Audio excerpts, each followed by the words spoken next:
નમસ્કાર, news capital સાથે હું છું વૈભવી। સમાચારમાં વાત કરીશું તે પહેલા નજર કરીશું હેડલાઇન્સ પર। આ હેડલાઇનના પ્રાયોજક છે Charusat university. Choose Charusat, choose success.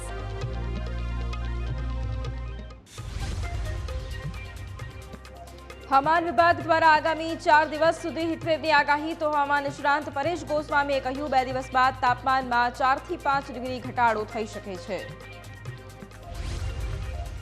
ગુજરાતમાં વરસાદને લઈ અંબાલાલ પટેલની આગાહી। 4 જૂન સુધી આંધી વંટોળ સાથે તૂટી પડશે વરસાદ।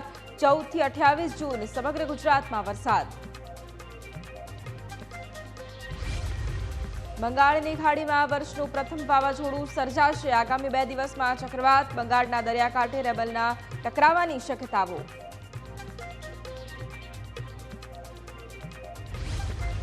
પોરબંદરથી ઝડપાયેલા આઈએસઆઈ એજન્ટના 5 દિવસના રિમાન્ડ મંજૂર। જતીન ચારણિયા પાકિસ્તાનની ગુપ્તચર એજન્સીના આઈએસઆઈ માટે કામ કરતો હતો।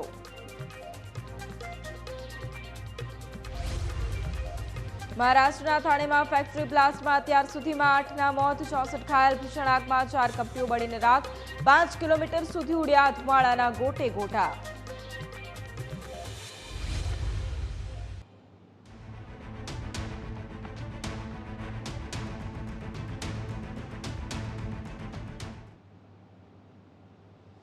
ગુજરાતમાં આકરી ગરમીથી લોકો ત્રાહિમામ પોકારી ઉઠ્યા છે। અમદાવાદમાં રેકોર્ડ બ્રેક ગરમી પડી રહી છે। તાપમાન 46.6 ડિગ્રી નોંધાયું। પાટનગર ગાંધીનગરમાં પણ 46 ડિગ્રી તાપમાન નોંધાયું છે। બનાસકાંઠાના ડીસામાં 45.4 ડિગ્રી તાપમાન નોંધાયું છે। વડોદરામાં 45, અમરેલીમાં 44.4 ડિગ્રી તાપમાન નોંધાયું છે। તો આ સિવાય રાજકોટમાં 43.8 ડિગ્રી તાપમાન નોંધાયું છે। આવતીકાલે પણ લોકોને ગરમીથી રાહત નહીં મળે।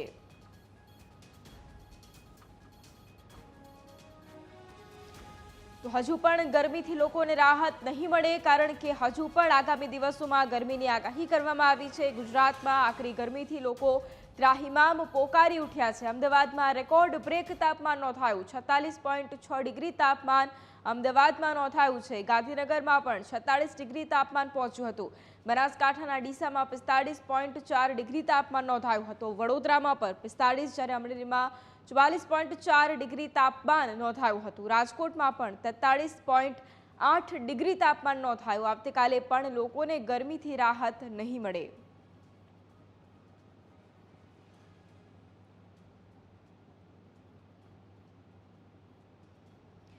હવામાન વિભાગ દ્વારા મહત્વપૂર્ણ આગાહી કરવામાં આવી છે। આગામી 2 દિવસ અમદાવાદ, ગાંધીનગરમાં રેડ એલર્ટ જાહેર કરવામાં આવ્યો છે। આગામી 4 દિવસ સુધી હીટવેવની આગાહી કરવામાં આવી છે। ગાંધીનગરમાં તાપમાન 45 ડિગ્રીને પાર પહોંચ્યું છે। અમદાવાદમાં પણ તાપમાનનો પારો 46 ડિગ્રીને પાર પહોંચી ચૂક્યો છે। આણંદ, બનાસકાંઠા, સાબરકાંઠા, પાટણ તેમજ મહેસાણામાં ઓરેન્જ એલર્ટ જાહેર કરવામાં આવ્યું છે। સુરત, વલસાડ, ખેડા, પંચમહાલ, અરવલ્લી તેમજ અમરેલીમાં ઓરેન્જ એલર્ટ જાહેર કરવામાં આવ્યું છે। છોટાઉદેપુર, મોરબી, સુરેન્દ્રનગર અને રાજકોટમાં પણ ઓરેન્જ એલર્ટ જાહેર કરવામાં આવ્યું છે। આ સિવાય બોટાદ, જૂનાગઢ, કચ્છ અને ભાવનગરમાં પણ ઓરેન્જ એલર્ટ જાહેર કરાયું છે। ઉત્તર પશ્ચિમી પવન ફૂંકાવાને કારણે ગરમીની અસર વધી રહી છે। 4 દિવસ બાદ તાપમાનમાં ઘટાડો થશે। 4 દિવસ બાદ મહત્તમ તાપમાનમાં 2 થી 3 ડિગ્રીનો ઘટાડો થશે।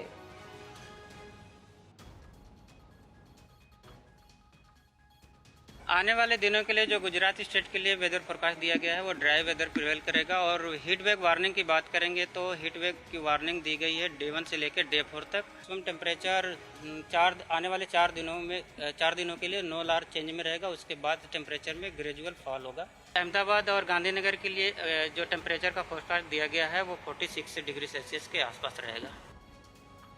આકરી ગરમીમાં શેકાતા 6.5 કરોડ ગુજરાતીઓ માટે રાહતની ખબર છે। હવામાન નિષ્ણાંત પરેશ ગોસ્વામીએ મોટી આગાહી કરી છે।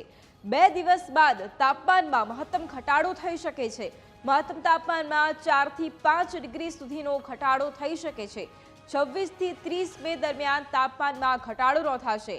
આજથી જ 1 ડિગ્રીનો ઘટાડો થઈ શકે છે। 2 દિવસ બાદ તાપમાનમાં 4 થી 5 ડિગ્રીનો ઘટાડો પણ થઈ શકે છે।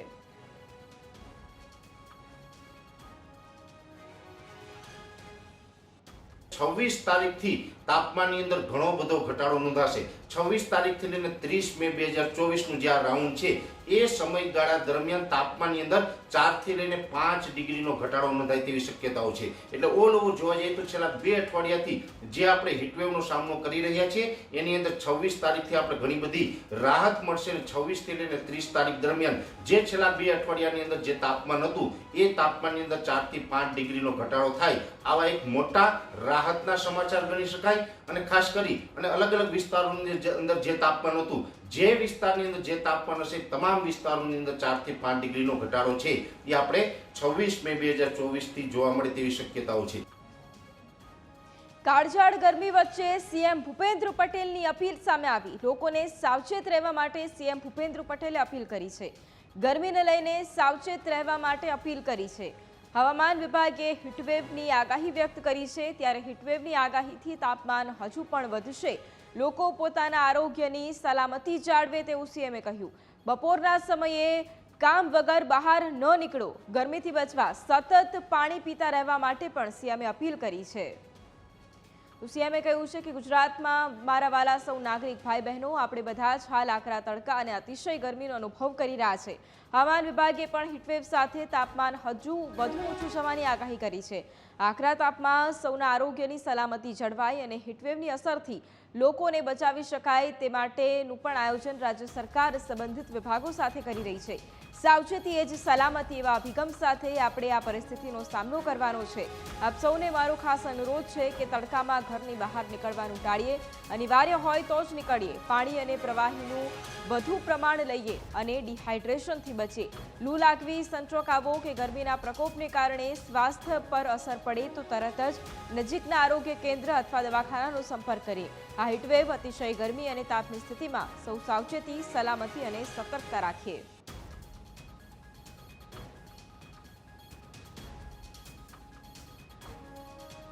આખરી ગરમી વચ્ચે ગુજરાત કોંગ્રેસ પ્રવક્તા મનીષ દોશીએ મુખ્યમંત્રીને પત્ર લખીને સહાયની માંગ કરી છે. લૂ લાગવાથી મૃત્યુ પામનાર લોકોને સહાય આપવા માટે કોંગ્રેસે માંગ કરી છે. ગુજરાતમાં 45 થી 47 ડિગ્રી તાપમાન થતાં લોકો ખૂબ જ મોટા પ્રમાણમાં બીમાર પડી રહ્યા છે. આવા કેસમાં મૃત્યુ પામનાર પરિવારને 4 લાખની સહાય આપવા માટે કોંગ્રેસે માંગ કરી છે. સ્ટેટ ડિઝાસ્ટર રિસ્પોન્સ ફંડમાંથી મૃતક પરિવારને વળતર ચૂકવવા માટે કોંગ્રેસની માંગ છે.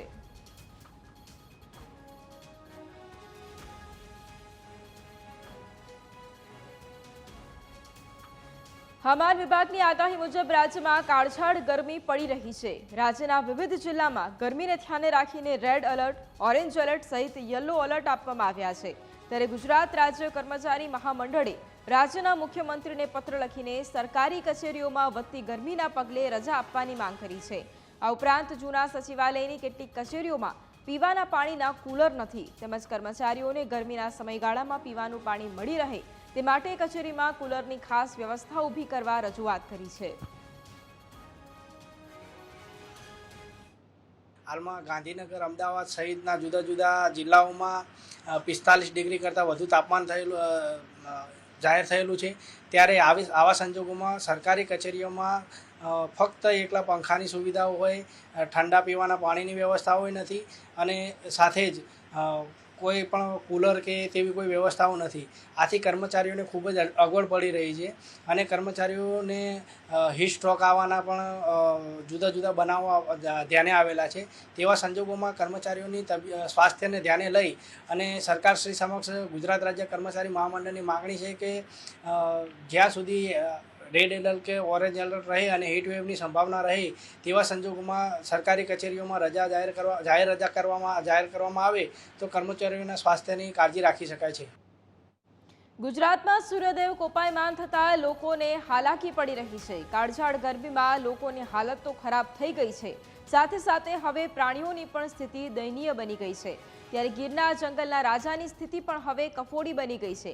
આકરી ગરમી વચ્ચે પાણી માટે રઝળપાટ કરતો સિંહનો વિડીયો સામે આવ્યો છે. આ વિડીયો સાવરકુંડલાના ધોબા ગામની મેરામણ નદીનો હોવાનું અનુમાન છે, જ્યાં કાળઝાળ ગરમી વચ્ચે પાણીની શોધમાં સિંહ રઝળપાટ કરી રહ્યો છે. પાણી માટે જંગલના રાજા અને ગુજરાતની અસ્મિતા ગણાતા સિંહને રઝળપાટ કરવાનો વારો આવ્યો છે.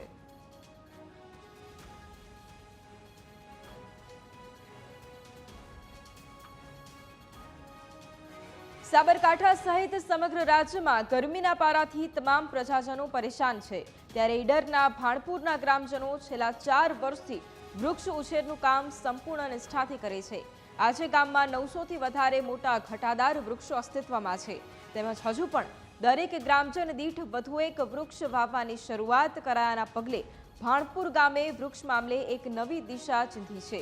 જો કે આગામી સમયમાં ગરમી ઘટાડવા માટે વૃક્ષ એ એકમાત્ર સહારો હોવા છતાંય પ્રતિ દિવસ લાખો વૃક્ષો કપાય છે, ત્યારે હવે ગામડાઓમાં રહેતા લોકોએ પણ જાગૃત થવાની જરૂરિયાત છે. જો કે ભાણપુર ગામે શરૂ કરેલી આ મુહિમ આગામી સમયમાં ગુજરાતના અન્ય કેટલા ગામડાઓ અપનાવે છે તે પણ મહત્વનું બની રહેશે.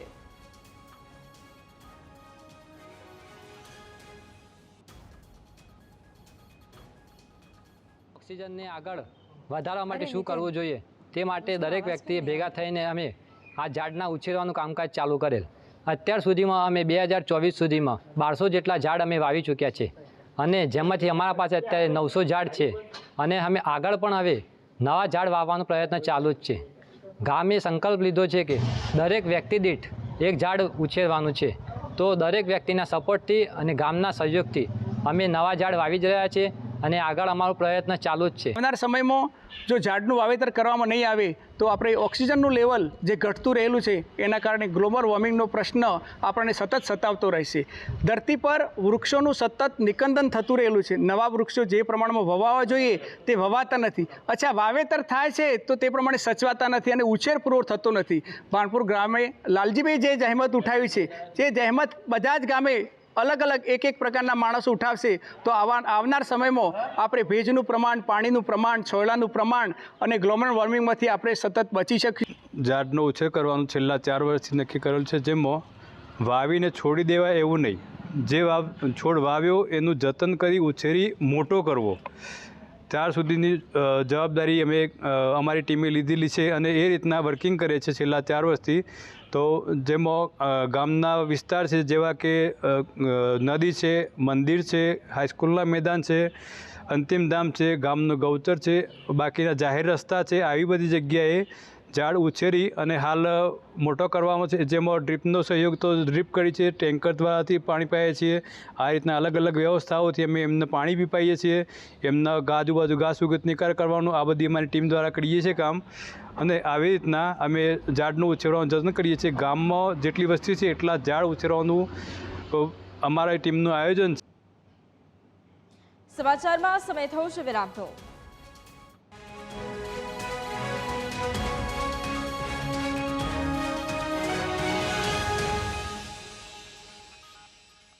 વિરામ બાદ નજર અને સમાચાર ઉપર કરીએ તો ગુજરાતમાં ભારે વરસાદની અંબાલાલની આગાહી છે.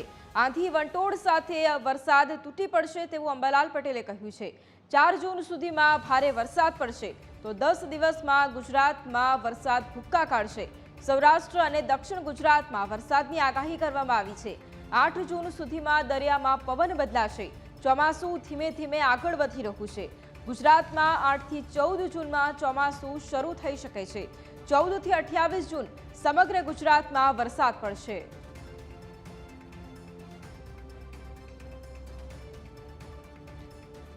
તો ધોમ ધકતી ગરમી વચ્ચે હવે ગુજરાતમાં વરસાદની આગાહી અંબાલાલ પટેલે કરી છે. આંધી વંટોળ સાથે વરસાદ તૂટી પડશે તેવી આગાહી કરી છે. 4 જૂન સુધીમાં ભારે વરસાદ વરસશે. 10 દિવસમાં ગુજરાતમાં વરસાદ ભૂક્કા કાઢશે તેવું પણ કહ્યું. સૌરાષ્ટ્ર અને દક્ષિણ ગુજરાતમાં વરસાદની આગાહી કરવામાં આવી છે.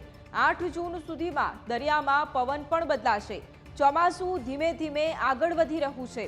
ગુજરાતમાં 8 થી 14 જૂન સુધીમાં ચોમાસું શરૂ થઈ જશે. 14 થી 28 જૂન સુધીમાં ગુજરાતમાં વરસાદ પણ વરસવાનો છે.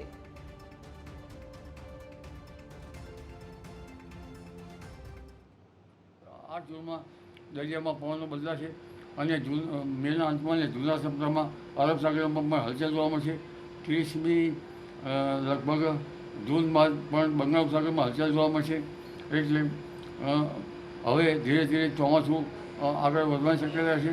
તારીખ 7 થી 14માં ચોમાસું વરસાદ થવાની શક્યતા રહેશે અને તારીખ 14 જૂનથી 28મી જૂન સુધીમાં વરસાદ થશે. 21 જૂનથી 22 જૂનમાં પછી વરસાદ જે આદ્ર નક્ષત્રમાં વરસાદ થવાની શક્યતા રહે છે, પણ આંધી વંટોળનું પ્રમાણ વધારે છે. ગાજવીજ સાથે વરસાદ થવાની શક્યતા રહે છે. જ્યારે જુલાઈ ઓગસ્ટમાં પણ વરસાદ થવાની શક્યતા રહે છે. તેમાં ભેજ વધારે છે અને દેશ સહિત ઘણી ભાગમાં પૂર આવવાની શક્યતા રહે છે. જ્યારે ગુજરાતના ભાગોમાં પણ મધ્યપ્રદેશના ભાગોમાંથી થતા વરસાદના કારણે નર્મદા નદીનું જળસ્તર વધે, સાબરમતી નદીનું જળસ્તર વધે અને તાપી નદીનું જળસ્તર વધે.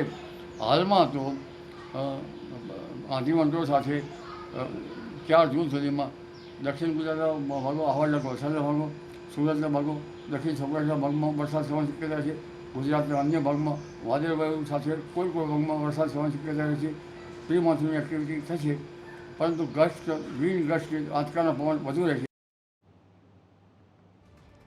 સમાચારમાં આગળ વાત કરીએ તો ચોમાસા પહેલા વાવાઝોડાની એક મોટી આફત આવી રહી છે. વરસાદ પહેલા રેમલ વાવાઝોડાનો ખતરો વધ્યો છે.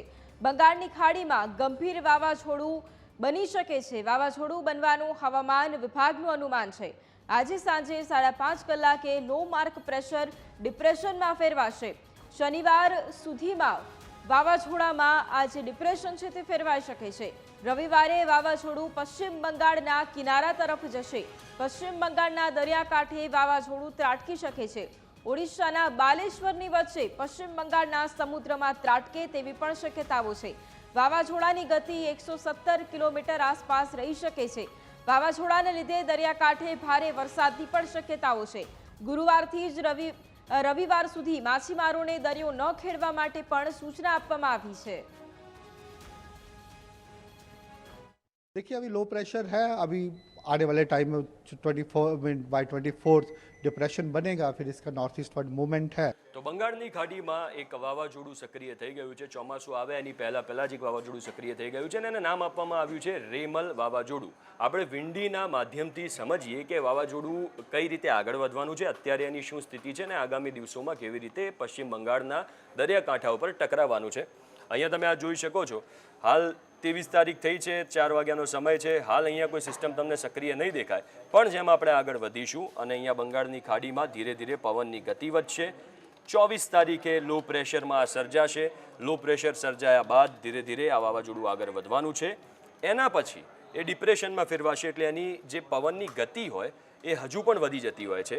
25 તારીખે તમે અહીંયા જોઈ શકો છો આઈ ઓફ સાયક્લોન બનતી તમને દેખાઈ રહી છે. મતલબ કે આ વચ્ચેનો જે ભાગ છે જ્યાં પવનની ગતિ સૌથી વધારે હોય છે અને આઈ ઓફ સાયક્લોન કહેવામાં આવે છે. અને 25 તારીખની સાંજની આજુબાજુ આ જે વાવાઝોડું છે એ અહીંયા તમે જોઈ શકો છો. આ પશ્ચિમ બંગાળનો આખો વિસ્તાર, કોલકાતા, આ બાજુ બાંગ્લાદેશ, ભુવનેશ્વર, આ તમામ જગ્યાઓ પર આ વાવાઝોડાની અસર વર્તાવાની છે.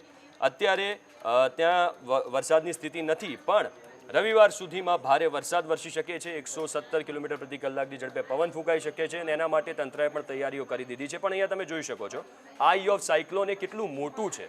જ્યારે આવું મોટું વાવાઝોડું દરિયાકાંઠા પર અથડાતું હોય છે ત્યારે એની અસર પણ મોટી થતી હોય છે. હવે બીજો એક આપણે વિડીયો જોઈએ જે ઝૂમ અર્થ દ્વારા મૂકવામાં આવ્યો છે, જે વાવાઝોડાની તીવ્રતા દર્શાવે છે. આ 24 મે અને આ 25 મે તમે અહીંયા જોઈ શકો છો કે કેટલી ઝડપથી બે ઓફ બેંગોલમાં વાવાઝોડું સક્રિય થયું અને કેટલું ઝડપથી તે ફરી રહ્યું છે. અને કોલકાતા, બાંગ્લાદેશ, ભુવનેશ્વર, આ તમામ આટલો પટ્ટો અહીંયા તમામ જગ્યાઓ પર ભારે વરસાદ વરસી શકે છે, ભારે પવન ફૂંકાઈ શકે છે અને ત્યાં એનડીઆરએફ, એસડીઆરએફની ટીમો પણ તૈનાત કરવામાં આવશે. આપણે જો ગુજરાતની વાત કરીએ તો ગુજરાતના વાતાવરણમાં થોડો ઘણો પલટો આવી શકે છે. ગુજરાતના વાતાવરણમાં બની શકે કે ગરમી ઓછી થાય, પણ અહીંયા બહુ મોટી અસર નહીં થાય. પણ ફરી એકવાર પશ્ચિમ બંગાળ ઉપર એના દરિયાકાંઠા ઉપર એક વાવાઝોડું ટકરાવવાનું છે, જે રવિવાર સુધીમાં ટકરાઈ શકે છે અને એની તમામ તૈયારીઓ કરી લેવામાં આવી છે. સમાચારમાં સમય થયો છે વિરામનો.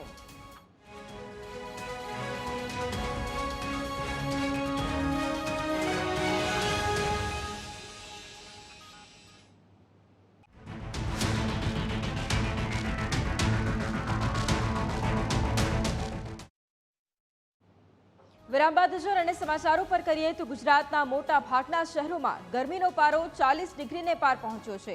ત્યારે કાળઝાળ ગરમીમાં બપોરે 1 થી 4 વાગ્યા સુધી શ્રમિકોને કામ ન કરવાનો શ્રમ રોજગાર વિભાગે નિર્ણય કર્યો છે. પરંતુ બિલ્ડર્સ આ પરિપત્રોને ઘોડીને પી ગયા છે. બિલ્ડર્સ પર આ નિર્ણયની કોઈ જ અસર જોવા નથી મળી રહી. અમદાવાદ, રાજકોટ, વડોદરા, સુરત અને અન્ય જિલ્લાઓ કે જ્યાં બપોરના સમયે પણ કાળઝાળ ગરમીમાં પણ શ્રમિકો પાસે કામ કરાવતા હોય તેવા દ્રશ્યો જોવા મળ્યા. અમદાવાદમાં બિલ્ડર્સ માટે પરિપત્રો કરનાર એએમસીએ નિયમોનો ઉલાળ્યો કર્યો છે અને ખુદ એએમસી તંત્ર બપોરના સમયે શ્રમિકો પાસે કામ કરાવે છે. ત્યારે સવાલ એ થાય છે કે આટલા તાપ વચ્ચે પણ રૂપિયા માટે ભૂખ્યા બિલ્ડર્સને માનવતા કેમ નથી દેખાતી? શું તેમને માત્ર રૂપિયા જ કમાવવામાં રસ છે? શું તેમને શ્રમિકોના જીવન વિશે કોઈ જ ચિંતા નથી? આ સૌથી મોટો સવાલ છે.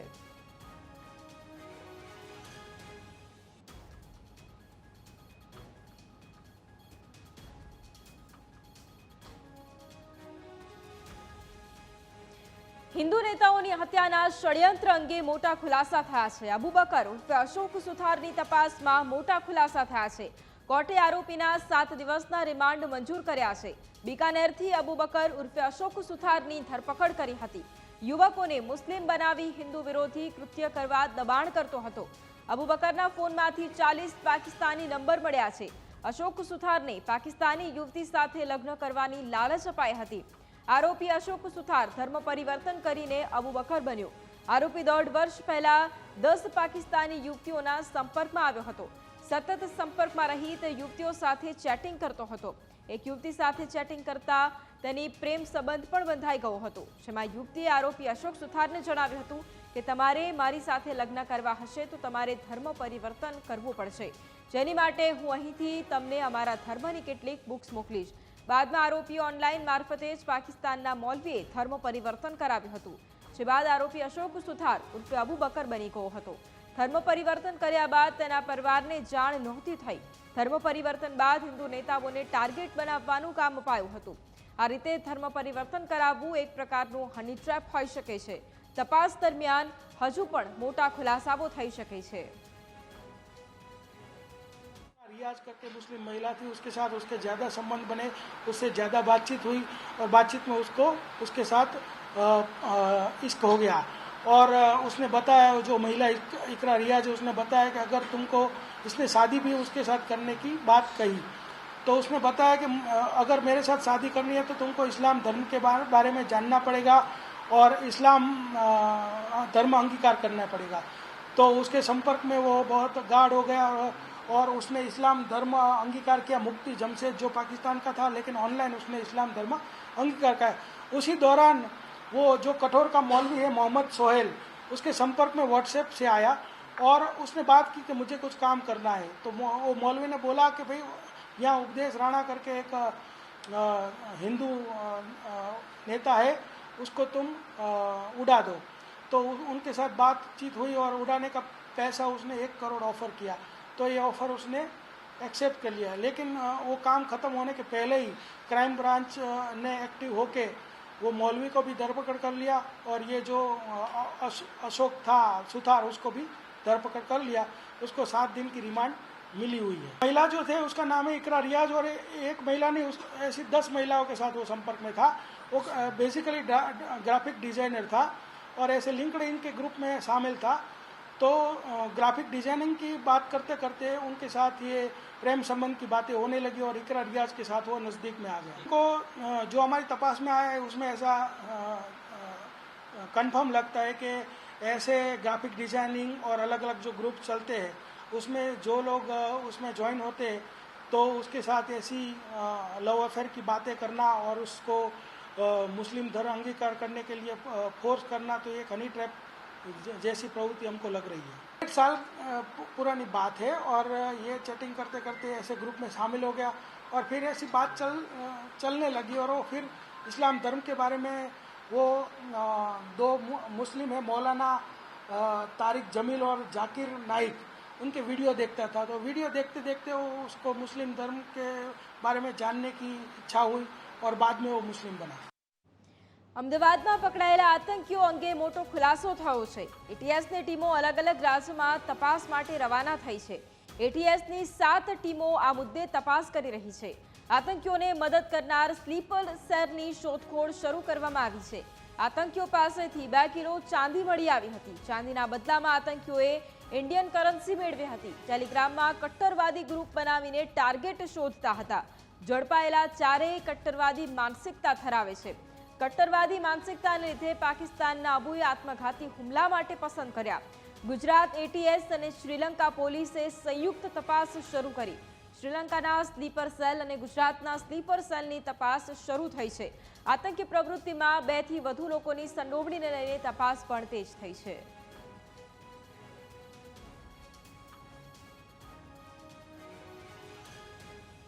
પોરબંદરથી ઝડપાયેલા આઈએસઆઈ એજન્ટના મામલે કોર્ટે આરોપીના 5 દિવસના રિમાન્ડ મંજૂર કર્યા છે.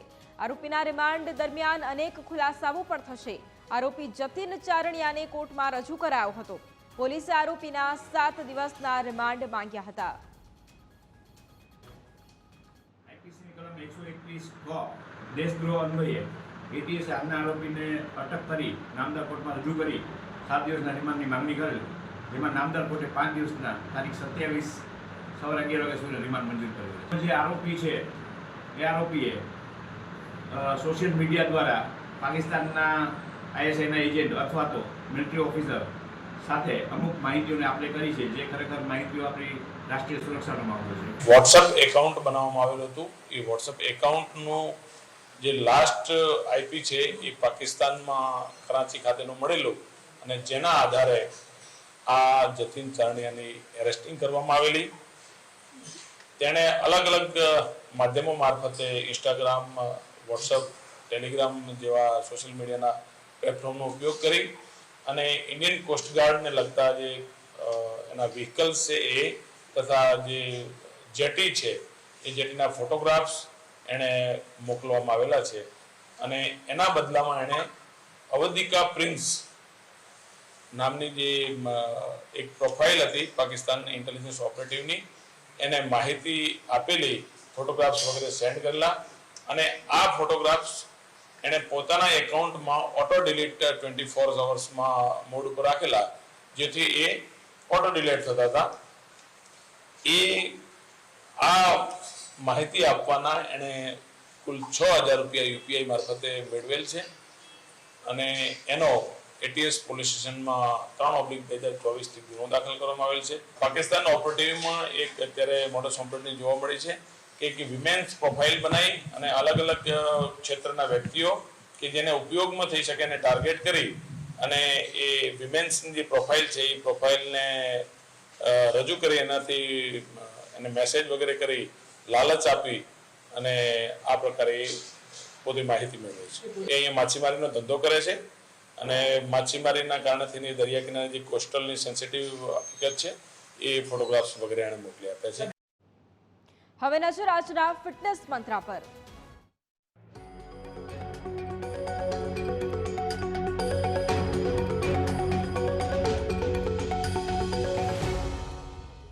નમસ્કાર, તિરુપતિ પ્રેઝન્ટ્સ ફિટનેસ મંત્રમાં મારો તમને એક સવાલ છે કે આટલી ગરમીમાં ડિહાઇડ્રેશનથી બચવા તમે કેટલું પાણી પીવો છો?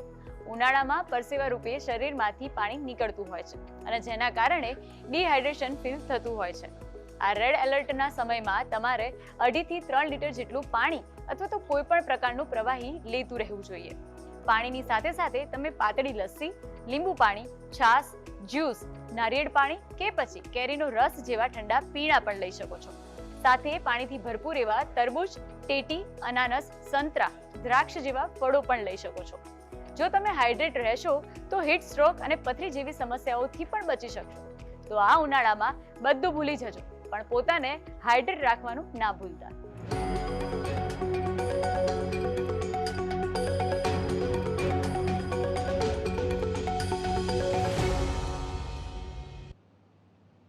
સમાચારમાં નજર કરીશું હેડલાઇન્સ પર. આ હેડલાઇનના પ્રાયોજક છે Charusat university. Choose Charusat, choose success.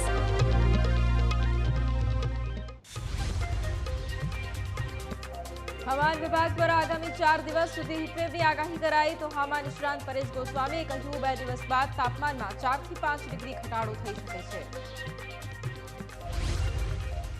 ગુજરાતમાં વરસાદને લઈ અંબાલાલ પટેલની આગાહી 4 જૂન સુધી આંધી વંટોળ સાથે વરસાદ તૂટી પડશે. 14 થી 28 જૂન સમગ્ર ગુજરાતમાં વરસાદ રહેશે. બંગાળની ખાડીમાં આ વર્ષનું પ્રથમ વાવાઝોડું સર્જાશે. આગામી 2 દિવસમાં ચક્રવાત બંગાળના દરિયાકાંઠે રેમલના ટકરાવાની શક્યતાઓ.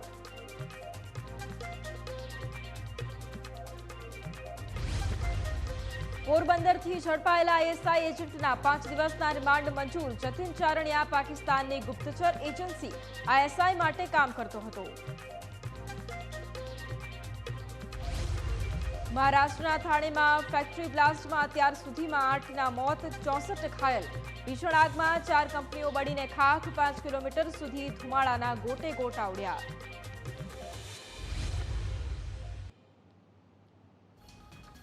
બનાસકાંઠાના એક વોટર પાર્કમાં બાળકનું ડૂબી જવાથી મોત થયું છે. શિવધારા વોટર પાર્કની આ ઘટના કે જ્યાં બાળકનું મોત થયું છે. પાલનપુર નજીક વોટર પાર્કમાં હોબાળો મચ્યો. બાળકનું મોત થતાં લોકોએ હોબાળો મચાવ્યો છે. શિવધારા રિઝોર્ટમાં અગાઉ પણ સંચાલકોની બેદરકારીના કારણે એક બાળકનું મૃત્યુ થયું હતું. હોબાળો થતાં પોલીસ કાફલો પણ ઘટના સ્થળે પહોંચ્યો હતો.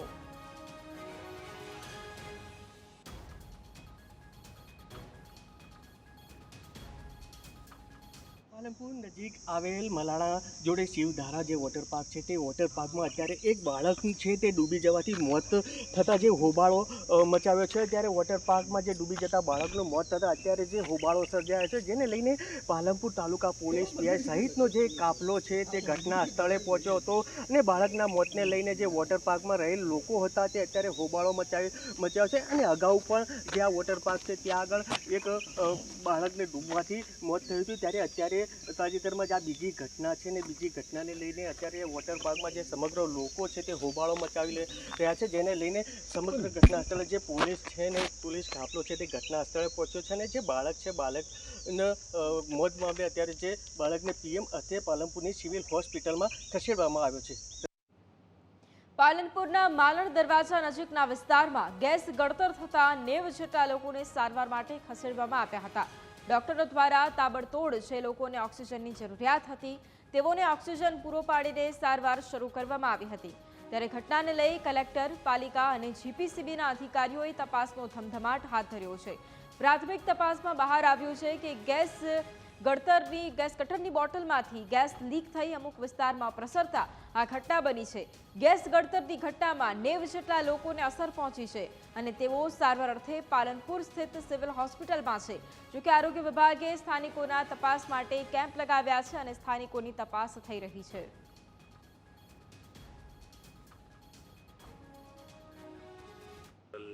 જેટલા લોકોને સિવિલ હોસ્પિટલ ખાતે લઈ જવામાં આવ્યા હતા અને અત્યારે તમામ સ્ટેબલ છે. કોઈને કોઈ ચિંતાનું કારણ નથી અને ધીરે ધીરે લોકોને અમે કન્વિન્સ પણ કરીએ છીએ કે અત્યારે ખાસા સમયથી અમારી ટીમ પણ અહીંયા છે અને કોઈને કોઈ આડઅસર થઈ નથી, એટલે પાછું આવવું પણ સેફ છે. તો અમે ધીરે ધીરે લોકોને કન્વિન્સ કરીએ છીએ કે પાછા આવી જાય અને અમારી હેલ્થની ટીમ પણ રાત્રે અહીંયા હશે.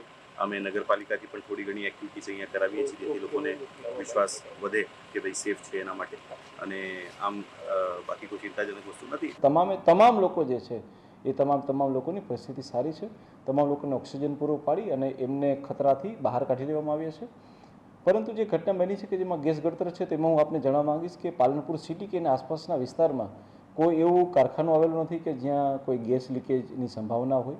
સાથે સાથે એવી કોઈ મોટી પાઇપલાઇન બી નથી જઈ રહી કે જેમાંથી ગેસ લીકેજની ઘટના થાય. પરંતુ જે વિસ્તારમાં આ ઘટના બનેલી છે તેની આસપાસ જે સ્ક્રેપના ડેલા કહેવાય એટલે કે જે ભંગારના ડેલા કહેવાય એવા 2 થી 4 ડેલા આવેલા છે. તો એક અમારી એફએસએલની ટીમ અને નગરપાલિકાની ટીમ અને જે જીપીસીબી એટલે કે જે આપણે પોલ્યુશન કંટ્રોલ બોર્ડની ટીમ હોય છે તેમના દ્વારા હાલમાં બી તપાસ ચાલુ છે. અને પ્રાથમિક દ્રષ્ટિએ એવું લાગી રહ્યું છે કે આવો કોઈ ઓર્ડરલેસ ગેસ કે જે બની શકે છે કે એસિટિલિન હોય કે જે ગેસ કટર માટે ઉપયોગ થઈ રહ્યો હોય ઓર અધરવાઇઝ બીજું કોઈ એવું મટીરિયલ હોય જેના કારણે થઈને ત્યાં આસપાસના અમુક વિસ્તારની અંદર આ ગેસની ઘટના બનેલી હોય. પાલનપુરના માલણ દરવાજા પાસે કોઈ ભંગારીની દુકાનમાં કોઈ ગેસનો સિલિન્ડર ફાટી જવાથી ગેસ બધું બહાર નીકળવાથી બધા લોકોને શ્વાસ લેવામાં તકલીફ પડવા માંડી અને એ એરિયાના લગભગ 60 થી 70 દર્દીઓને આ જે તકલીફ છે એને અહીં પાલનપુર સિવિલ ખાતે તાત્કાલિક સારવાર હેઠળ 108ની અંદર બધા દર્દીઓને અહીં લાવવામાં આવેલા છે. એ દર્દીઓને અત્યારે અહીં ઓક્સિજન આપીને અને બીજા ઇન્જેક્શનો આપીને ઘનિષ્ઠ સારવાર કરવામાં આવી રહી છે. અહીં ગાડીના અમારા જે શંકરભાઈ ચૌધરી સાહેબ અને પીજે ચૌધરી સાહેબના માર્ગદર્શન હેઠળ અમે અત્યારે દરેક દર્દીને સારામાં સારી સેવા આપવા માટેની કોશિશ કરી રહ્યા છીએ. એમાં એક દર્દી જરા વધારે સિરિયસ છે અને અત્યારે વેન્ટિલેટર પર લીધા છે. બાકીના બધા દર્દીઓને ઓક્સિજન આપીને એમને સ્ટેબલ કરવામાં આવી રહ્યા છે. અમે લોકો હું તો ખાલી દવાખાને છે ને આવીને મારા ભાઈના ઘરે બેઠી હતી તો એ તે બધા કે બાટલો ફૂટ્યો પણ બાટલો કયો નહોતો ફૂટ્યો પણ તેજાબ જેવી બાસ આવતી હતી, બસ એટલી આ ખોસી જેવું જ થયું અને ઉલટી જેવું થતું હતું. કેટલા લોકો આવા છે ખબર નહીં, બધા રિક્ષામાં જતા હતા ઉડીને. અત્યારે સ્થિતિ કેવી છે તમારી? આમ તો સારું થોડું આગળ અંજીસર આવ્યું ને તો સારું. ચારધામ યાત્રાને લઈ પ્રવાસન વિભાગ અને ટ્રાવેલ્સ ઓપરેટરોની મળેલી બેઠકમાં મહત્વનો નિર્ણય લેવાયો છે, જે અંતર્ગત પ્રવાસન નિગમ દ્વારા ચારધામ યાત્રાએ જતા યાત્રાળુઓ માટે માર્ગદર્શિકા બહાર પડાઈ છે, જેમાં યાત્રા દરમિયાન યોગ્ય વ્યવસ્થા અને સલામતી જળવાય તે માટે સૂચનો કરાયા છે. તેમજ યાત્રાએ જતા યાત્રાળુએ ફરજિયાત પોતાની નામ નોંધણી કરાવવાની રહેશે. નોંધણી ન કરનાર યાત્રાળુને ચેકપોઇન્ટ પર રોકી આગળ એન્ટ્રી આપવામાં નહીં આવે. સાથે યાત્રાળુએ જે તારીખ માટે નોંધણી કરાવી તેનું ચુસ્તપણે પાલન પણ કરવાનું રહેશે.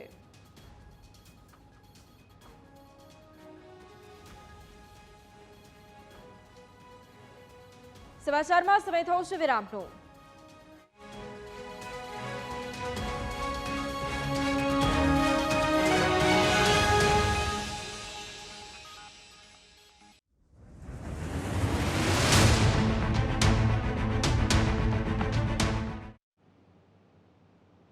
કિર્ગિસ્તાનમાં ફસાયેલા ગુજરાતીઓની વહારે આવી ગુજરાત સરકાર. સીએમ ભૂપેન્દ્ર પટેલે મુખ્ય સચિવ રાજકુમારને સૂચના આપી છે.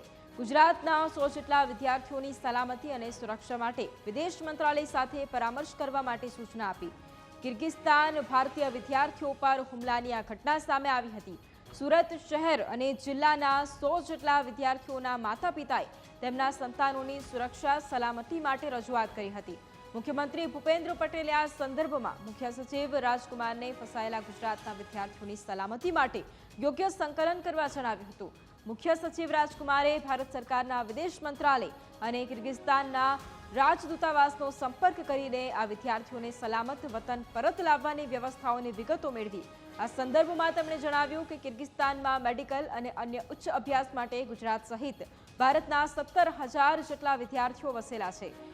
કિર્ગિસ્તાનમાં સ્થિત ભારતીય રાજદૂતાવાસ ત્યાંની યુનિવર્સિટીઝ અને વરિષ્ઠ સરકારી અધિકારીઓ સાથે સતત સંપર્કમાં છે અને ભારતીય વિદ્યાર્થીઓની સલામતી માટે યોગ્ય વ્યવસ્થાઓ કરવા તેમને જણાવાયું છે.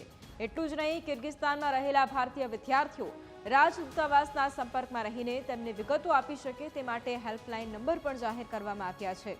આ વિદ્યાર્થીઓના પરિવારોને વિનંતી કરવામાં આવી છે કે કેટલાક તત્વો દ્વારા હુમલાઓ અંગે ફેલાવવામાં આવતી અફવાઓ પર ધ્યાન ન આપે. ત્યાંની પ્રવર્તમાન સ્થિતિમાં વિદ્યાર્થીઓ માટે ઓનલાઈન ક્લાસીસ શરૂ થયા છે. એટલું જ નહીં, શૈક્ષણિક સત્ર પૂર્ણ થવાના આરે હોવાથી વિદ્યાર્થીઓને વતન પરત આવવા માટે એરલાઇન્સ ઓપરેશન પણ કાર્યરત છે. રાજ્ય સરકારે ગુજરાતના વિદ્યાર્થીઓની સંપૂર્ણ સલામતી અને સુરક્ષા માટે ધ્યાન કેન્દ્રિત કરેલું છે. મુખ્યમંત્રી ભૂપેન્દ્ર પટેલના દિશા નિર્દેશનમાં મુખ્ય સચિવ રાજકુમાર અને વહીવટી તંત્ર આ વિદ્યાર્થીઓની સલામતી માટે સંકલન કરી રહ્યું છે.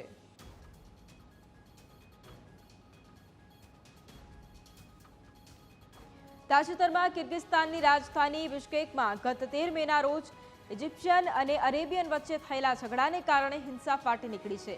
કિર્ગિસ્તાનીઓ દ્વારા ભારત, પાકિસ્તાન અને બાંગ્લાદેશના વિદ્યાર્થીઓને ટાર્ગેટ કરવામાં આવી રહ્યા છે. તો બીજી તરફ બિશ્કેકમાં આવેલા ભારતીય દૂતાવાસે સ્ટેટમેન્ટ રિલીઝ કરતા કહ્યું છે કે છેલ્લા ઘણા દિવસોથી કોઈ અનિચ્છનીય બનાવ બન્યો છે.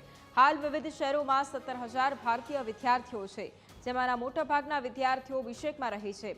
આ હિંસાની અસર કિર્ગિસ્તાનમાં અભ્યાસ કરતા કેટલાક ગુજરાતી વિદ્યાર્થીઓને પણ થઈ રહી છે, જેમાં સુરતના મોટા વરાછા ખાતે રહેતા લાઠિયા પરિવારની દીકરી રિયા લાઠિયા પણ સ્થાનિક યુનિવર્સિટીમાં ફસાયેલી છે અને ભારત સરકાર પાસે મદદની માંગ કરી રહી છે. ત્યાં સુરત રહેતા પરિવારની ચિંતા પણ વધી છે. જોકે રિયા લાઠિયાએ વિડીયો કોલિંગ દ્વારા પરિવારના સભ્યો જોડે વાતચીત કરેલી હતી. હાલ ત્યાંની પરિસ્થિતિ થાળે પડી હોવાનું જણાવ્યું છે. અત્યારે કેવી પરિસ્થિતિ છે રિયા? અત્યારે તો અમે લોકો વાંધો અમારી વાળાનો પૂરો ભરોસો છે. મોદી સરકાર ઉપર પણ ભરોસો છે કે અમને જલ્દીથી જલ્દી અહીંયા ફ્લાઇટ મોકલે. તેલંગાણા જે યુનિવર્સિટી છે, તેલંગાણા જે મિનિસ્ટર છે લોકોએ અહીંયા ફ્લાઇટ મોકલી છે, તો અમે પણ બસ ગવર્મેન્ટને એ જ કહેવી કે ઈ મોકલ્યો કે જલ્દી મોકલો. અને હું તાહિર સર અને સુનિલ સરને બહુ કહેવા માંગુ છું અને એ લોકોએ અમને બહુ સપોર્ટ કર્યો છે અને ખાવાનું બધી વસ્તુ પહોંચાડી છે. તો અમે બહુ જ આભાર છીએ અમારા યુનિવર્સિટીનો, અને અમે ગવર્મેન્ટનો પણ આભાર છીએ કે જ્યારે મેં મારું ઇન્ટરવ્યુ આપ્યું એના 2 કલાક પછી જ તે ઇન્ડિયન એમ્બેસીની અંદરથી આખો એક લેટર આવ્યો હતો. એ લેટરમાં લખ્યું હતું કે જેટલા બી ઇન્ડિયન ગુજરાતના સ્ટુડન્ટ્સ છે સેફલી પહોંચી જાય. તો એના લીધેથી હું સુનિલ સર, તાહિર સર અને હું મોસ્ટ વેલકમ છે આપણે વિજયભાઈ માંગુકિયા અને દિયોરા બેન આશીષ દિયોરા છે જે મારા અંકલ થાય છે, અને ઉર્વશી આંટી છે એની વાઇફ છે. એ લોકોનો બહુ આભાર માનું છું કે એ લોકોએ મને એક ઓપોર્ચ્યુનિટી આપી કે હું ગવર્મેન્ટ હારે વાત કરી શકું, ને મારા પેરેન્ટ્સને હું બસ એ જ કહેવા માંગુ કે ટેન્શન નહીં લેતા, હું જલ્દી ત્યાં પહોંચી જઈશ. અત્યારે ઘરની બહાર પણ અમારે કંઈક જરૂરી વસ્તુ જોતી હોય તો એ બધી વસ્તુ અમને અમારા ટીચર્સ જે છે યુનિવર્સિટીના, કસ્મા યુનિવર્સિટીના પૂરું પાડે છે. બટ અમને એટલું કહેવામાં આવ્યું છે કે તમે બહાર નહીં નીકળતા. પરિસ્થિતિ તો અત્યારે શાંત પડી ગઈ છે, પણ અમને એવું કહેવામાં આવ્યું છે કે તમે બહાર નહીં જતા અહીંયાથી. બધા સ્ટુડન્ટ્સ કોલ કર્યા કરે છે, તો એના લીધેથી એમ્બેસી છે ને આન્સર નથી આપી શકતી. અમે મેલ્સ પણ કર્યા છે, એ લોકોએ ચેક કર્યા છે, ને અમારી સિક્યોરિટી માટે અત્યારે ઊભા છે 24/7. કિર્ગિસ્તાનની રાજધાની બિશ્કેકમાં હિંસા બાદ માહોલ અશાંત બન્યો છે, જેના કારણે હાલ અનેક વિદ્યાર્થીઓ વતન વાપસી કરી રહ્યા છે. MBBSના અભ્યાસ માટે ગયેલા બનાસકાંઠાના 8 વિદ્યાર્થીઓ કાલે વતન વાપસી કરશે. આ સાથે જ પાલનપુરની અફરોજ શેખ પણ વતન વાપસી કરવાની છે. પાલનપુરની ઢુંડિયાવાડી વિસ્તારમાં રહેતી અફરોજ શેખ નામની વિદ્યાર્થીનીને જે મેડિકલના છેલ્લા વર્ષમાં અભ્યાસ કરે છે અને ત્યાં આ વિવાદ સર્જાતા તેમના માતા પિતા પણ ચિંતામાં મુકાયા હતા. ત્યારે દરરોજ વિડીયો કોલથી વાત કરતા અને પરિસ્થિતિનો તાગ મેળવતા, પરંતુ 4-5 દિવસ બાદ જ્યારે પોતાની દીકરીએ માતા પિતાને જણાવ્યું કે આપણા ભારતીય ટાર્ગેટ નથી થઈ રહ્યા, ત્યારે તેમને હાશકારો અનુભવાયો હતો. છેલ્લા 12 દિવસથી આ વિદ્યાર્થીઓ કિર્ગિસ્તાનમાં ફસાયા છે. આજથી 10 દિવસ પહેલાં ત્યાં પરિસ્થિતિ ખરાબ હતી. પાકિસ્તાની અને બાંગ્લાદેશ બાળકોને ટાર્ગેટ કરવામાં આવતા હતા. ઇન્ડિયન બાળકોને કોઈ પણ જાતનો ટાર્ગેટ કરવામાં નથી આવ્યો, અને ત્યાં અત્યારે પરિસ્થિતિ વેલ સેટ છે, બરાબર છે. અત્યારે રાત્રે મારી બાળકીથી વાત થઈ કે હું અત્યારે રાત્રે પણ ત્યાં નીચે જઈને બધી જગ્યા ફરીને જમવાનું બધું લઈને આવી છું, એટલે કોઈ જરા ટેન્શન લેવા જેવી વાત છે નહીં. ત્યાંથી બિશ્કેકથી અર્જન્ટમાં ટિકિટ કરાવી છે. ટિકિટ કરાયા પછી અત્યારે અમદાવાદ ઉતરશે રવિવારના દિવસે સાંજે, અને સોમવાર સુધી ઘરે આવી જશે. તેઓ અમે સાંભળ્યું કે આવી વિવાદ ચાલે છે, એટલે અમને થોડું બીક લાગતું હતું કે ભાઈ બાળકના સાથે શું થશે, મારપીટ થશે કે શું કરશે. પણ બાળકીથી ફોન થયું વિડીયો કોલ ઉપરથી, એટલે કે મમ્મી તમે ચિંતા ના કરતા, અમે બધા તેઓ સેફ છીએ, અને એની ટિકિટ અમે તાત્કાલિક કરાવી. અહીં આવવાની છે રવિવારના સાંજે દિલ્હી ઉતરશે, રાત સુધી અમદાવાદ આવી જશે. રાજ્યમાં ધોરણ 12ના પરિણામ બાદ યુનિવર્સિટીમાં પ્રવેશ પ્રક્રિયા શરૂ કરી દેવામાં આવી છે. ગુજરાત યુનિવર્સિટી સંલગ્ન એવી 3 કોલેજોમાં વિદ્યાર્થીઓને પ્રવેશ ન ફાળવવાનો નિર્ણય કુલપતિ દ્વારા લેવામાં આવ્યો છે. ગ્રાન્ટેડ કોલેજમાં વિદ્યાર્થી જ્યાં 2500 રૂપિયામાં અભ્યાસ કરી શકે છે, ત્યાં 3 કોલેજમાં પ્રવેશ ન ફાળવાતા વિદ્યાર્થીઓએ ના છૂટકે ખાનગી કોલેજોમાં 20,000 રૂપિયા સુધીની તોતિંગ ફી ભરવી પડી શકે છે.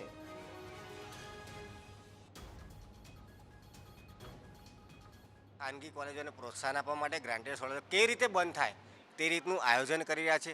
છેલ્લા 2 વર્ષથી જર્જરિત ઇમારતના નામે જે શિવસા કોલેજ, જે ગ્રાન્ટેડ કોલેજ બંધ કરવાના આગળ વધી રહી છે, તો મારું માનવું છે કે યુનિવર્સિટી અને સરકારે ક્યાંક ને ક્યાંક એમને દબાણ કરીને ભાડે જગ્યા લેવી જોઈએ અને ગ્રાન્ટેડ કોલેજો ચાલુ રાખવી જોઈએ, અને જે સ્ટાફ નથી ત્યાં તાત્કાલિક અસરથી યુનિવર્સિટી માધ્યમ બને અને સરકારમાં રજૂઆત કરે, ત્યાં તાત્કાલિક અસરથી અધ્યાપકોને સ્ટાફની ફાળવણી કરવામાં આવે.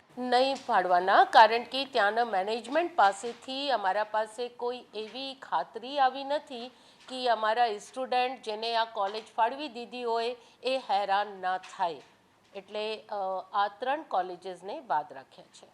અત્યારે કોર્ટ મેટર છે અને અમને કોઈ સ્પષ્ટતા મળી નથી. સરકારની ઢીલી નીતિના કારણે ગરીબ અને મધ્યમ વર્ગના વિદ્યાર્થીઓને નુકસાન જઈ રહ્યું છે, અને જેના કારણે વિદ્યાર્થીઓ મસ્ત મોટી ફી ભરીને અભ્યાસ કરવા માટે મજબૂર થયા છે. વાત કરવામાં આવે અમદાવાદમાં આવેલી 3 એવી કોલેજોની, જે 3 કોલેજો જે છે તેમાં આ વર્ષે એડમિશન ન ફાળવવાનો નિર્ણય જે છે તે કરવામાં આવ્યો છે.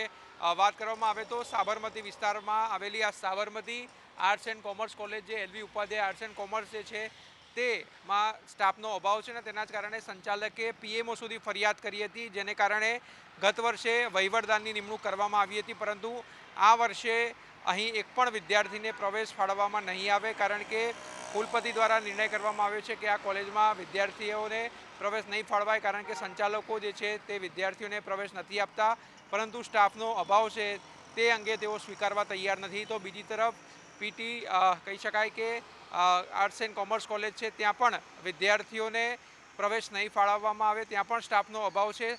તો બીજી તરફ વાત કરવામાં આવે અમદાવાદની શિવસા કોલેજની, તો શિવસા જર્જરિત હોવાને લઈને સંચાલકોએ વિદ્યાર્થીઓને ગત વર્ષે પણ પ્રવેશ જે છે ફાળવવાનો ઇનકાર કર્યો હતો, ત્યારે આ વર્ષે પણ ત્યાં પ્રવેશ ફાળવવા અંગે અનિશ્ચિતતા જોવા મળી રહી છે. એટલે જે ગ્રાન્ટેડ અને સરકારી કોલેજો છે જ્યાં વિદ્યાર્થીઓ જૂથ ફી ભરીને અભ્યાસ કરતા હોય છે, ત્યાં આ પ્રકારના પ્રવેશ ન ફાળવવાના નિર્ણયને કારણે વિદ્યાર્થીઓએ ક્યાંક ને ક્યાંક સેલ્ફ ફાઇનાન્સ કોલેજોમાં પ્રવેશ મેળવવો પડી શકે છે.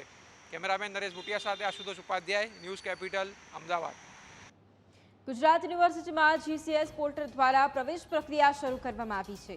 157 કોલેજોમાં 55,000થી વધુ વિદ્યાર્થીઓને પ્રવેશ ફાળવવામાં આવશે. ત્યારે ગુજરાત યુનિવર્સિટીમાં એડમિશન મેળવવા માટે વિદ્યાર્થીઓએ કોલેજ પસંદ કરવાની રહેશે, જેમાં BSc અને BA માટે મિનિમમ 5 કોલેજો, જ્યારે BCom માટે 25 કોલેજોની પસંદગી કરવાની રહેશે.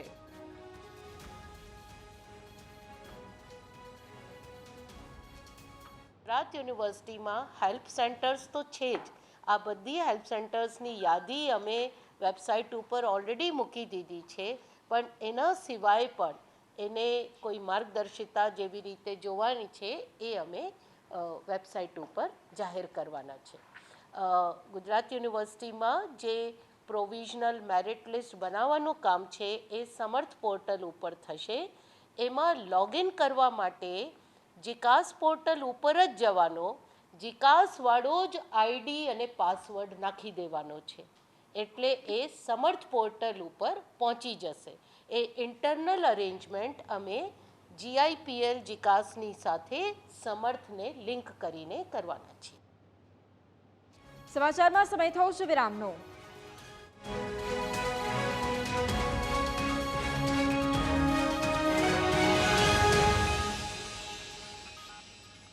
આગામી જૂન મહિનામાં વિજ્ઞાન પ્રવાહની પૂરક પરીક્ષા યોજાનાર છે, ત્યારે વિદ્યાર્થીઓ ઓછા સમયમાં વધુ તૈયારી કરી શકે તે માટે DO દ્વારા અનોખી પહેલ કરવામાં આવી છે. અમદાવાદ શહેર DO દ્વારા સારથી હેલ્પલાઇન અંતર્ગત ડિજિટલ પ્રશ્ન બેંક અને તેના સોલ્યુશનના વિડીયો તૈયાર કરવામાં આવ્યા છે અને તેને YouTube પર અપલોડ કરવામાં આવ્યા છે. વિદ્યાર્થીઓ સારી રીતે તૈયારી કરી શકે તે માટે ખાસ વિડીયો તૈયાર કરવામાં આવ્યા છે અને IMP પ્રશ્ન સામે 3 સ્ટાર આપવામાં આવ્યા છે. તેનાથી ઓછા ઇમ્પોર્ટન્ટ હોય તેવામાં 2 સ્ટાર અને 1 સ્ટાર જેવા સ્ટાર પણ મૂકવામાં આવ્યા છે, જેથી વિદ્યાર્થી તેને અનુરૂપ તૈયારી કરી શકે. વિજ્ઞાન પ્રવાહમાં કેમિસ્ટ્રી, બાયોલોજી, મેથ્સ અને ફિઝિક્સ જેવા મુખ્ય વિષયની પ્રશ્ન બેંક તૈયાર કરવામાં આવી છે, જે વિદ્યાર્થીઓ માટે ઉપયોગી નીવડશે.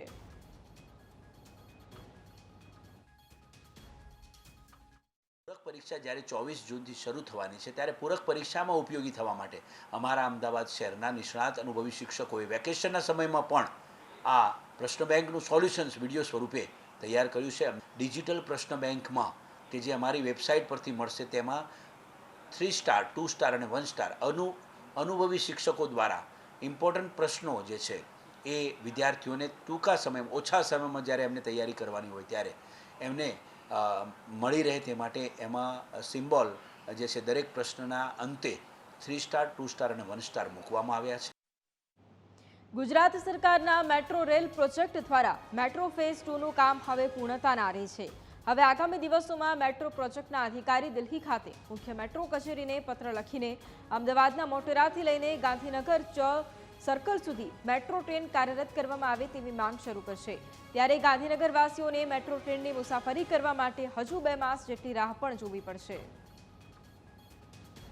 ઇન્ફ્રાસ્ટ્રક્ચરનો વિકાસ થાય તો રાજ્યની જનતાને લાભ મળતો જ હોય છે, તેવી જ રીતે કર્મચારીઓ પણ રાજ્યની જનતા હોવાથી તેમને પણ લાભ મળે છે.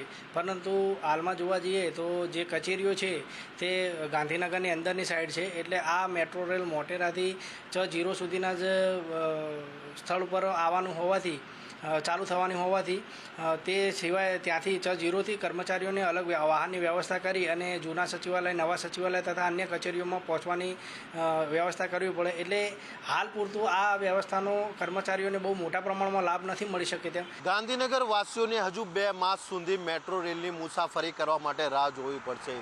ગુજરાત સરકારના મેટ્રો રેલ પ્રોજેક્ટ ફેઝ 2નું 2નું જે કામ જે છે તે પૂર્ણતાના આરે છે. મોટેરાથી લઈને ચ0 સુધી જે છે તે મેટ્રો રેલની અંદર લગભગ 28 કિલોમીટરનો રૂટ નક્કી કરવામાં આવ્યો છે, જેની અંદર 22 જેટલા સ્ટેશનો બનાવવામાં આવ્યા છે. જો કે આ મેટ્રો રેલનો લાભ જે છે તે સરકારી કર્મચારીઓને મળશે, પરંતુ પશ્ચિમ વિસ્તારમાં રહેતા સરકારી કર્મચારીઓ જે છે તેઓ ચ0 સુધી મેટ્રો રેલનો લાભ અત્યારે લઈ શકશે. પછી આવનારા દિવસોની અંદર ચ0થી લઈને મહાત્મા મંદિર સુધીની કામગીરી જે હાલ ચાલી રહી છે તે પૂર્ણ થશે. ત્યારબાદ કર્મચારીઓ જે છે તે સીધો લાભ સચિવાલય સુધી લેશે.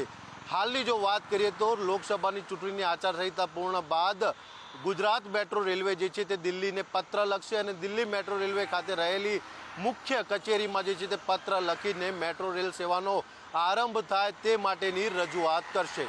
કેમેરામેન લાલા ભરવાડ સાથે મલ્હાર વોરા, ન્યૂઝ કેપિટલ, ગાંધીનગર. તો આ હતા અત્યાર સુધીના સમાચાર. વધુ સમાચારો માટે જોતા રહો ન્યૂઝ કેપિટલ. નમસ્કાર.